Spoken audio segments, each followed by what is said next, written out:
What's going on, guys? Welcome back. Another video on my channel. Got my truck here, and I'm doing some knock sensors.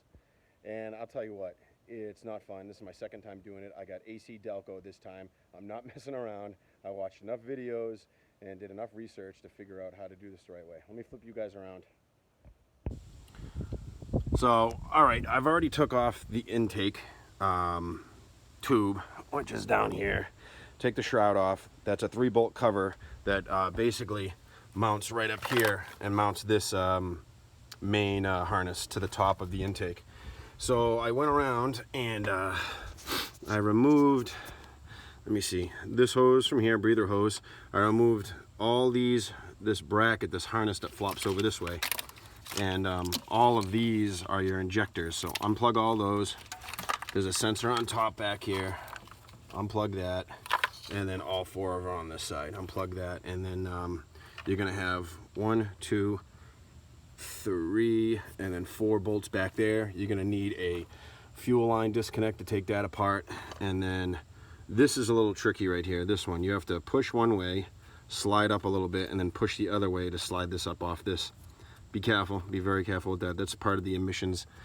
And then 3 bolts take this intake off. I'm gonna slide mine forward, the throttle body I mean, and I'm gonna slide that forward because I got a coolant line underneath there.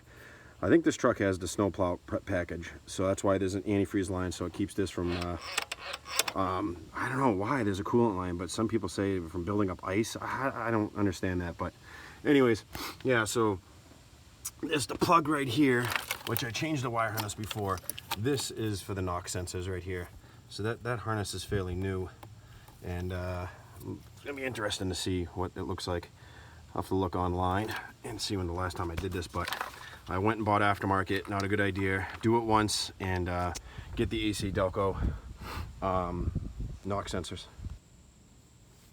So these bolts, 1, 2, 3, 4, 5, 6, 7. There's 2 back there. 8, 9, 10.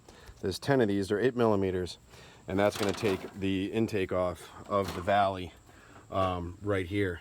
And now's a good time to change if you have to. That's the oil sender right here.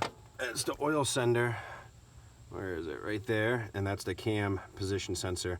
I've already changed that. And yeah, so here's your wire harness. Mine is fairly new. I did change it, so I'm pretty confident in my wires. I'm pretty sure it's these cheapo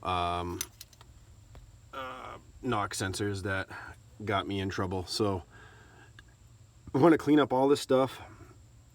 Wow, it looks like, what the hell is that, man? Mice crap or something got in there. But anyways, I'm going to clean all this up, and then I'm going to pop these covers off right here, and then you're going to get into your O2 sensor. I'm sorry, not O2 sensor, knock sensor. And you lift up these with a pair of pliers, needle nose pliers, take those apart, back bank and front bank. And then I'm going to be cleaning the holes if there's any debris, any rust, any water, and then replacing them with AC Delco knock sensors. Make sure you don't cheap out and get the good ones. I'm learning the hard way because it's the second time I'm doing this within a year. So then I'll show you what I'll do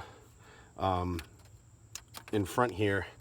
Watch the video, and once these covers go back on, change the sensors after all is clean, put some RVT silicone around here, leave the back open like a half moon type deal, and that'll keep any water from getting in there, and at least it can exit if there is. And you can see right here, this watermark right here, where the sand is, there is a piece of foam there. I'll show you right now. And back there's a piece of foam. So on the front side of this intake, you got the foam here, and on the back side, I took that one out to let the water, or whatever water, escape on the back side of the intake. Yeah, so here's the valley here. Yep, Band-Aid. So clean up all on here. I'm gonna actually get some sandpaper and clean up inside there. This one was in good shape. I cleaned that out with a rag and some cleaners and a little pick and some other stuff, and just be careful. You don't want to get any paper towel in there. If you do, just get it out. But this is your new sensor. This is AC Delco, made in Mexico. The glare from the sun. But yeah, so just make sure you got it all nice and clean down in there and dry. It's dry down there, but I think I'm gonna try to scuff that up, that area in there, to get a better connection. And you can see some of the water, not damage, but water remnants. So I'm going to actually put some silicone in front of that hole and this hole to try to prevent that. And you could see where the foam kind of goes right here. So I'm going to leave the foam on the front, but I already discarded the foam that goes in the back, and I'm going to get rid of that. So yeah, just kind of clean everything up, and 15 foot-pounds on those. And then I think the bolts, that bolt down here, the intake, are like 22 inch-pounds or something like that. I'm pretty sure. Those 15 and foot-pounds, and then these are 22 inch-pounds. These bolts right here that run along the intake. And that's what I was saying, those two bolts back there. Just be careful. You don't forget those. You can see that one, but sometimes people forget that one, so just be careful. So, yep.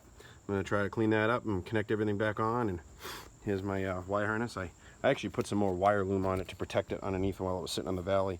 It didn't come with any except this little area right here. I don't know why, but so I got enough where I can, I had extra wire loom just to protect it from chafing and rubbing while it's underneath it, because actually you can see a little bit of where the electrical tape was sitting over the time. Oops, sorry. Yeah, right there. It looks like that's where the wire was sitting from here to there. And I don't know. It gets hot, man. This motor is still cooking. But anyways, yeah. Alright guys, here's the finished product basically. Make sure those two holes are clean, both banks. I actually used some red scuff pad I found. Automotive stuff to spin that and to clean that back one big time. So then I put some RVT black silicone, left the back open just in case any moisture does happen to get in there, it'll escape. And basically here's some of the tools I used. These pliers to get the connectors. I had a screwdriver just in case, a long one. Some various picks, extension, 3/8 drive. This is an important tool you need to get. Those are just regular ratchets, and some 8, 7 millimeter, and 10 millimeter. Actually, no 7, just 10 and 8. Right here, this is a cheapo one, but it's to disconnect the fuel line right there. This slides in like that, disconnects the fuel, and then that pops off the intake manifold. So yeah guys, so basically that's it. Not too bad. It took me a little longer because I was cleaning and making this video, but it shouldn't take you more than an hour and 15 minutes to get this done. To be honest with you, if you got the knowledge. Realistically, anybody can be a mechanic nowadays from YouTube. Well, you know what I mean. But anyway.